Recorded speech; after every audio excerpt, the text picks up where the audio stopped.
Bonjour, aujourd'hui je vais vous proposer un exercice de bac scientifique tombé aux Antilles en juin 2005. Je l'ai intitulé La somme de chiffres, parce qu'on va beaucoup en parler, dans le cadre de la leçon 2 congruence en arithmétique. Puisque vous avez atterri sur ma modeste chaîne, que la force soit avec vous, avec tous les étudiants.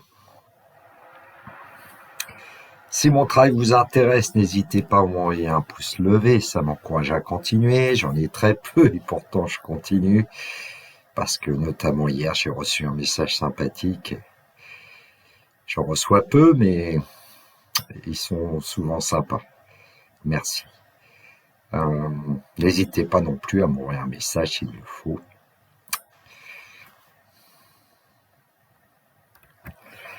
Pas d'intelligence artificielle sur ma chaîne, donc je fais parfois des bêtises. J'essaie de rectifier. Je ne suis qu'un humain. Moi, l'ancien professeur de lycée, jeune retraité. Passons aux choses sérieuses. Question A. Déterminer, suivant les valeurs de l'antinaturel petit n, le reste de la division euclidienne par 9 de 7 puissance n. Pas d'indication. Petit b. Démontrer alors que 2005 absence 2005 est congru 7 modulo 9. Question 2a, démontrer que pour tout entier naturel n, 10 puissance n est congru à 1 modulo 9. Petit b, grand N est un entier naturel, S est la somme des chiffres de grand N. Démontrer la relation suivante, n est congru à S modulo 9. Petit c, en déduire que grand N est divisible par 9 si seulement si grand S est divisible par 9. C'est un critère connu mais pas toujours démontré. Question 3. On pose grand A égale 2005 absence 2005. Grand B est la somme des chiffres de A. Grand C est la somme des chiffres de B. Grand D est la somme des chiffres de grand C. Démontrer la relation suivante, A est congru à D modulo 9. C'est la question petit a. Petit b. Sachant que 2005 plus petit que 10 000, démontrer que A s'écrit en numération décimale avec au plus 8020 chiffres. En déduire que grand B est inférieur ou égal à 72 180. Petit c, démontrer que C est inférieur ou égal à 45. Petit d, en considérant les entiers inférieurs à 45, déterminer un majorant de D plus petit que 15. Petit e, démontrer que grand D égale 7. Bon, je dois dire que quand j'avais vu cet exercice en 2005, je m'étais dit, oula, il est intéressant, mais un petit peu original, quoi, quand même. Évidemment, l'idéal, c'est de prendre feuille, stylo, d'essayer de répondre aux questions. Alors, la question A, déterminer, suivant les valeurs de l'entier naturel n, le reste de la division euclidienne par 9 de 7 puissance n. Bon, on n'a pas le choix, faut chercher un peu. Alors, on commence par se dire, puisque n est un entier naturel, le plus petit, c'est 0. Et puis, 7 puissance 0, c'est 1. Donc, je vais l'écrire comme ça, 7 puissance 0 est congru à 1 modulo 9. Bon, le reste, c'est 1. Ensuite, 7 puissance 1, on sait que c'est 7. Donc, 7 puissance 1 est congru à 7 modulo 9.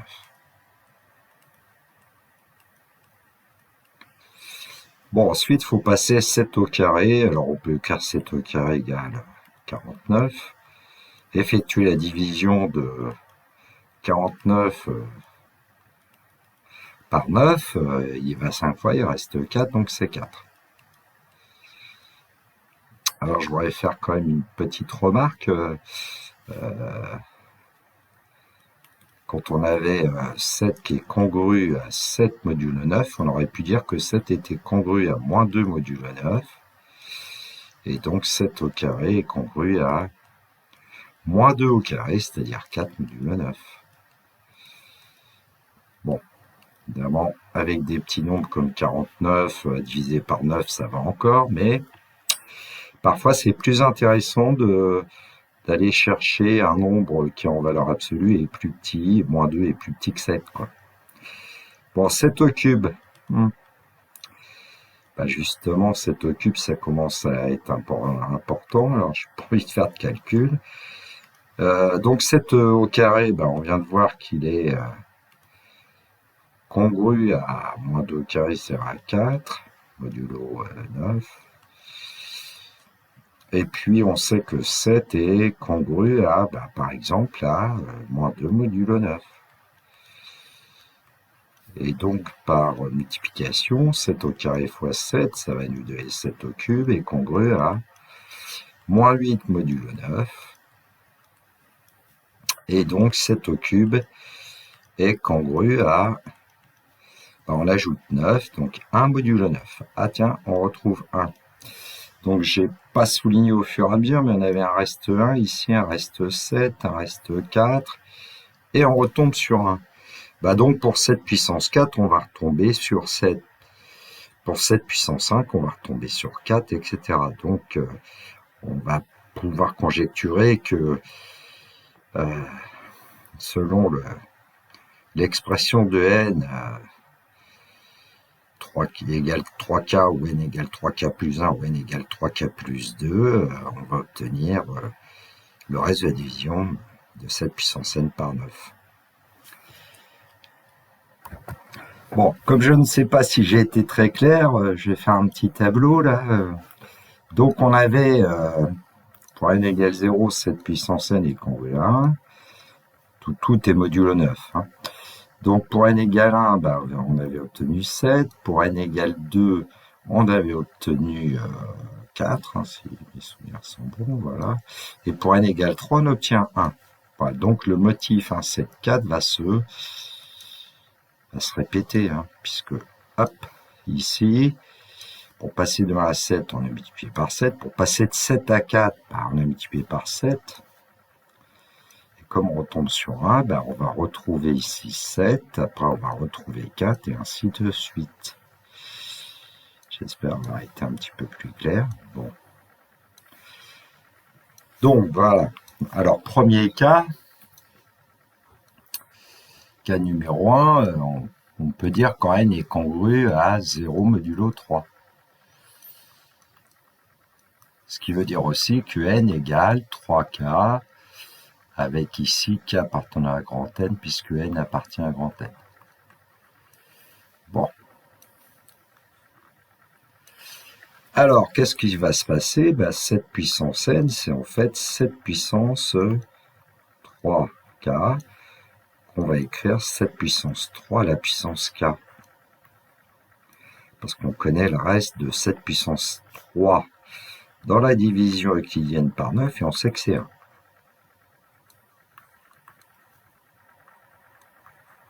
Et donc, en passant à la puissance k, on conserve 7 puissance 3 puissance k, c'est 1 puissance k, modulo 9. On ne conserve rien du tout, passer à la puissance k. Et donc, cette puissance 3k est congrue à 1 modulo 9, puisque 1 puissance k, c'est 1. Donc, voilà pour le cas numéro 1. Cas numéro 2, n est congru à 1 modulo 3. Bon, on va écrire que n est égal à 3k plus 1 avec k appartenant à grand N. Alors, on vient de démontrer, nous, que 7 puissance 3k est congru à 1 modulo 9. Donc, en multipliant par 7, 7 c'est 7 à la puissance 1, on va trouver évidemment 7 puissance 3k plus 1, donc c'est congru à 7 fois 1, modulo 9. Bon, il n'y a plus qu'à écrire que c'est 7 puissance 3k plus 1, qui est congru à 7 modulo 9, et donc le reste de la division euclidienne de 7 puissance 3k plus 1 par 9, ça sera 7. Bon, cas numéro 3, c'est quand n est congru à 2 modulo 3, c'est-à-dire n égale 3k plus 2 avec k appartenant à grand N.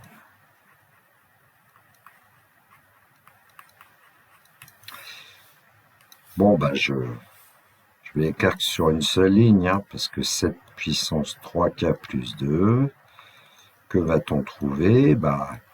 On multiplie le résultat précédent par 7. 7 fois 7, 49. Donc c'est congru à 4 modulo 9. Je vous laisse le rédiger. Une conclusion, alors je vais introduire Rn, le reste de la division euclidienne de 7 puissance n par 9. Et donc si on a vu, si n est congru à 0 modulo 3, alors Rn égale 1. Si n est congru à 1 modulo 3, alors Rn est égal à 7. Et si n est congru à 2 modulo 3, alors Rn est égal à 4. Voilà, donc dans la division euclidienne de 7 puissance n par 9, il ne peut y avoir que 1 ou 7 ou 4 comme reste. Petit b démontre alors que 2005 à la puissance 2005 est congru à 7 modulo 9. Alors on sait qu'a priori on va s'occuper d'abord de la base pour essayer de la réduire, et donc on va diviser 2005 par 9 et puis chercher le quotient et le reste. Bon, pour commencer. Donc voilà ce que j'ai fait, hein. Le quotient c'est la partie entière de 2005 divisé par 9, on obtient 222, et pour obtenir le reste, 2005 moins 9 fois 222 égale 7. Ce qui fait que 2005, il est congru à 7 modulo 9, donc 2005 à la puissance 2005, eh bien il est congru à 7 puissance 2005 modulo 9.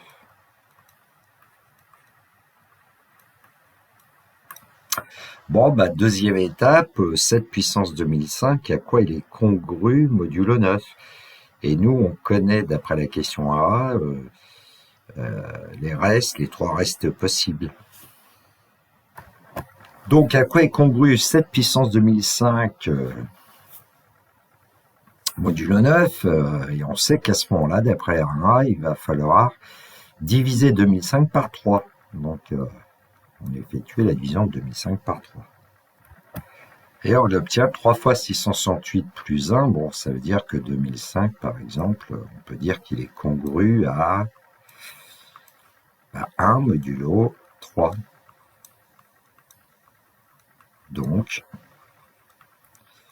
2007, à la puissance 2005 va être congru à 7 modulo 9 d'après un... Bon, finalement, on a le reste de division euclidienne de 2005 à la puissance 2005 par 9, c'est 7. Conclusion.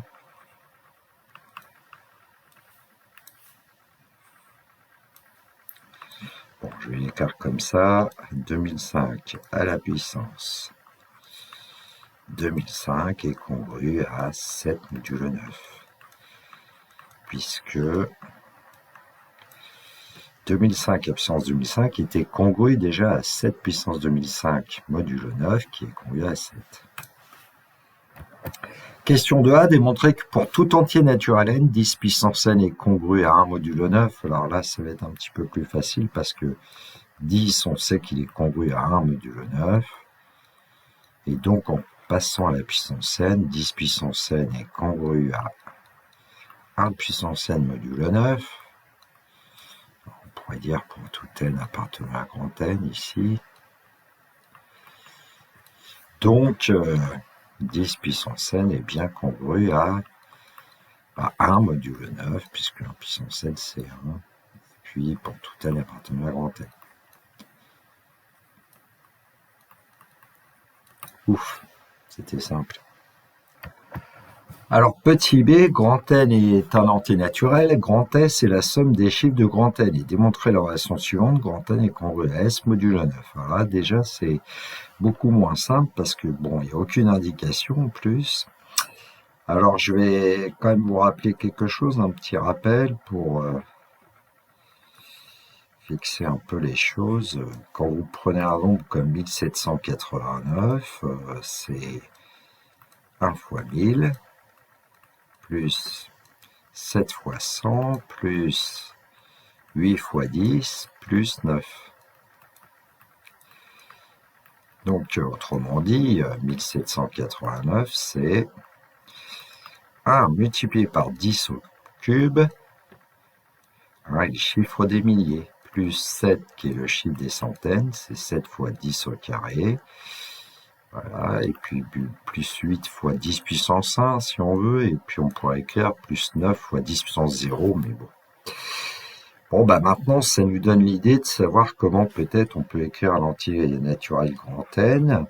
En fait, grand N, bah, c'est un certain AK fois 10 puissance K, plus AK moins 1 fois 10 puissance K moins 1, alors qui est K, un entier naturel. Bon, évidemment, à un moment donné, on va arriver à 1 fois 10 à la puissance 1, plus A0, qui est le chiffre des unités. Donc, les AI pour I variant de 0 à K, ce sont des chiffres, en fait. Pour I variant de 0 à K, évidemment K, ce sera un entier naturel, eh bien on a AI qui est compris supérieur égal à 0 et plus petit que 10, donc supérieur égal à 9.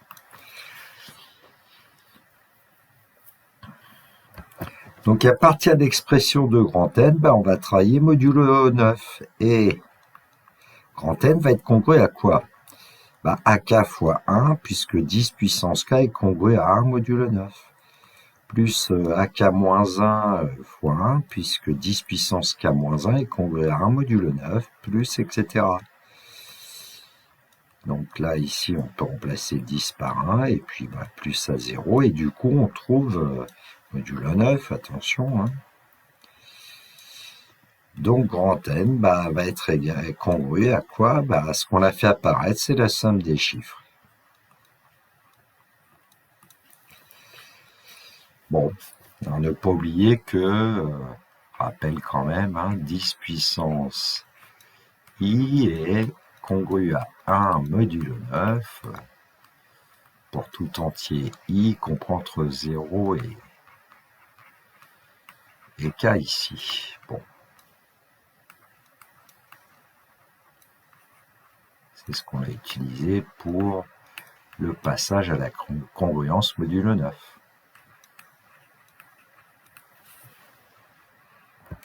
Donc, petit c, en déduire que grand N est divisible par 9, c'est seulement si grand S est divisible par 9. Alors, ça veut dire quoi que grand N est divisible par 9? Ça veut dire que N est congruent à 0 modulo 9. Hein. Or, on vient de voir que grand N est congruent à S modulo 9. Bon, je vais me permettre un C seulement si, mais on pourrait travailler par si alors. Bon. Donc ici, ben, on peut remplacer N par S, hein, vu la congruence. Bon, on travaille rarement par équivalence en arithmétique. Bon. Pour un exemple quand même, hein, si vous prenez 1789, la somme des chiffres, donc ça c'est grand N, et puis que vaut grand S? 1 plus 7 plus 8 plus 9, hein. C'est classique ce critère. Donc grand S vaut 8 et 8, 16 et 9, 25. On pourrait même faire la somme des chiffres de 25, ça fait 7. 7 n'est pas dans la table de 9, donc S n'est pas congru à 0 modulo 9, donc grand N n'est pas congru à 0 modulo 9. Je me permets de barrer le congru pour ne pas avoir à l'écrire en français. Bon, c'est un peu ça qu'on utilisait depuis souvent le collège. Question 3, alors on pose grand A égale 2005 à puissance 2005, c'est un très grand nombre quand même. Grand B, c'est la somme des chiffres de grand A, grand C, la somme des chiffres de grand B, et grand D, la somme des chiffres de grand C. Donc on répète plusieurs fois le calcul de la somme des chiffres. Démontrer la relation suivante est congrue à D modulo 9. Eh bien, d'après la question précédente, je crois, comme B est la somme des chiffres de A, eh ben, on peut dire que B est congru à A modulo 9. C la somme des chiffres de B. Ben donc C est congru à B modulo 9. Et puis D la somme des chiffres de C. Ben D est congru à C modulo 9. Bon.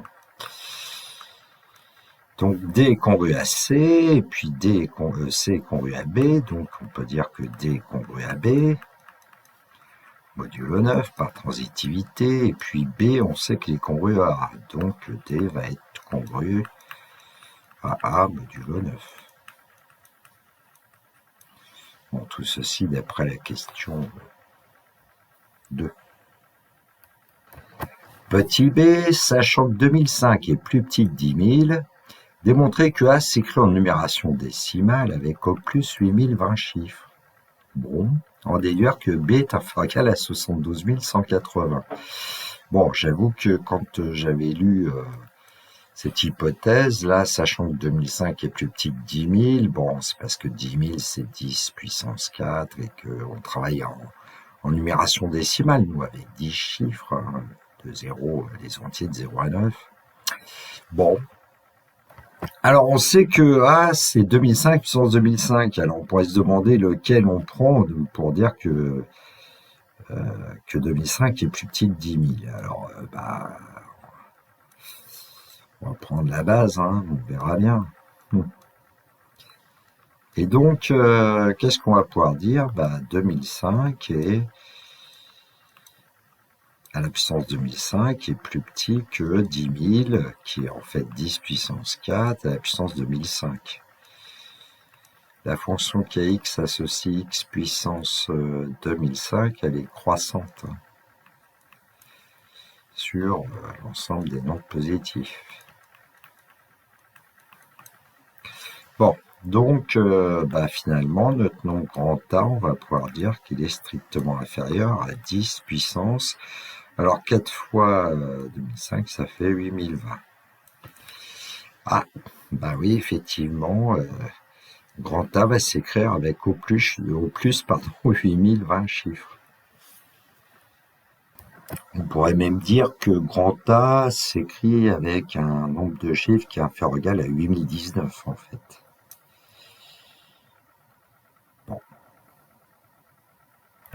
Bon, je viens de dire une bêtise en fait, c'est bien 8020. Oui, la remarque, c'est que par exemple 1789, c'est plus petit que 10 puissance 4, hein, petit que 10 000, donc il y a 4 chiffres dans 1789, donc voilà. Bon, j'aurais mieux fait de me prendre un exemple pour pas dire une bêtise. Mais bon, j'aime bien dire des bêtises. Les bêtises de Cambrai, c'est bon. Alors on nous dit d'en déduire que grand B est inférieur ou égal à 72 180. Bon, alors on vient de dire que A s'écrit avec au plus 8020 chiffres. Bon.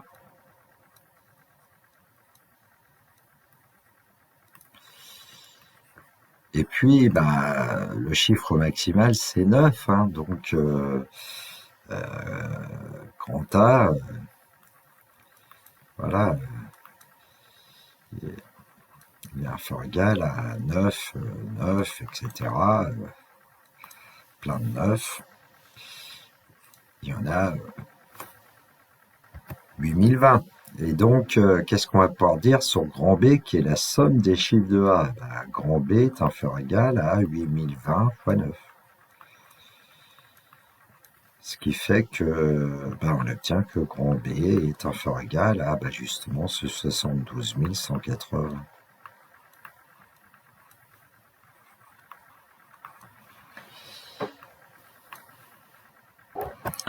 Alors, question C, démontrer que C est inférieur ou égal à 45. Alors, C, c'est la somme des chiffres de B, et on vient de voir que B est inférieur ou égal, je crois, à 72 180. Bon, 45, c'est 5 fois 9, alors On peut toujours dire que B est inférieur ou égal à 9, 9, 9, 9. Donc, C va être inférieur ou égal à 5 fois 9. Donc, C est inférieur ou égal à 45. Alors, on peut faire un peu mieux là quand même, puisque B est inférieur ou égal à 72 180. Donc, on va faire une petite remarque après. Alors, l'entier naturel inférieur ou égal à 72 180 ayant une somme des chiffres maximale, eh bien, c'est un nombre où il n'y a que des 9 quasiment, sauf le premier, il peut pas, hein, c'est un 6. Donc, voilà, donc, en calculant 6 plus 4 fois 9, on trouve 6 plus 36, 42. Et donc, en fait, on aurait pu dire que C est inférieur ou égal à 42. Alors, il y en a 42.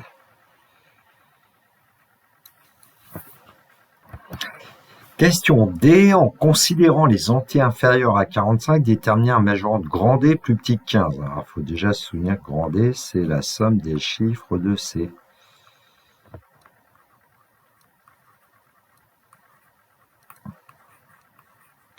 Et puis, on a vu à la question précédente que c'est inférieur ou égal à 45.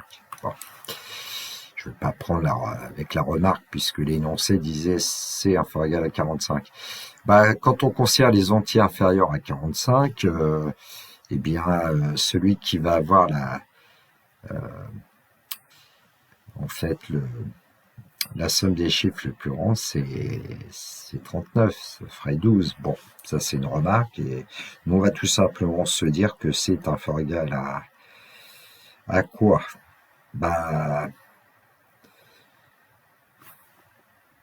Alors en fait, faut bien considérer le nombre 39. C'est l'entier inférieur à 45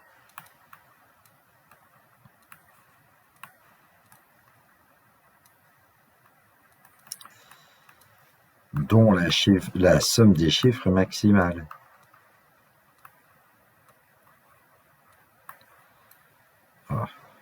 Mazette. La somme des chiffres est maximale. Et 9 plus 3, ça fait 12. Alors, voilà, la somme des chiffres, c'est 12, et donc on peut dire que grand D est inférieur ou égal à 12. Bon, c'est bien un majorant plus petit que 15.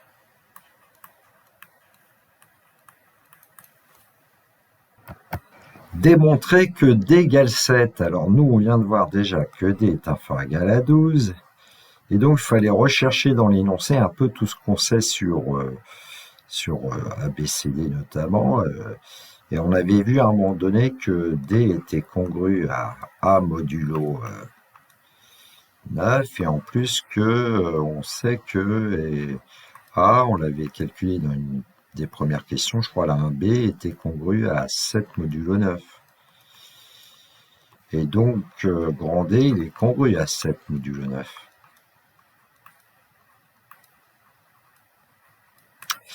Eh bien, des entiers positifs, grand D est positif en fait, hein, des entiers positifs compris entre 0 et 12 qui sont congrus à 7 modulo 9, il n'y a que 7. Hein.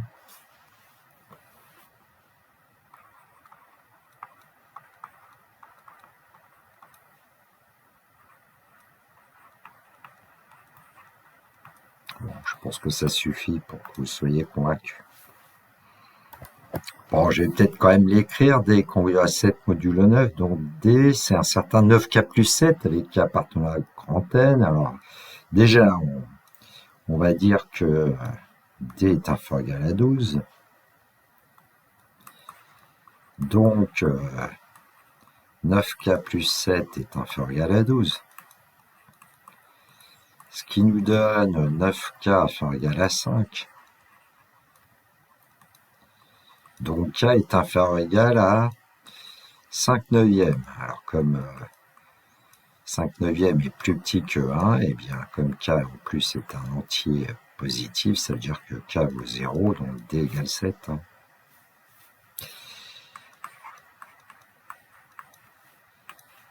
Voilà, peut-être que c'est plus convaincant comme ça. Bon, bah, c'est la fin. The end. Comme pour les films. Voilà, cette vidéo est terminée pour moi. Il me reste à vous souhaiter une très belle journée. Surtout, prenez bien soin de vous. Et puis le classique, au revoir.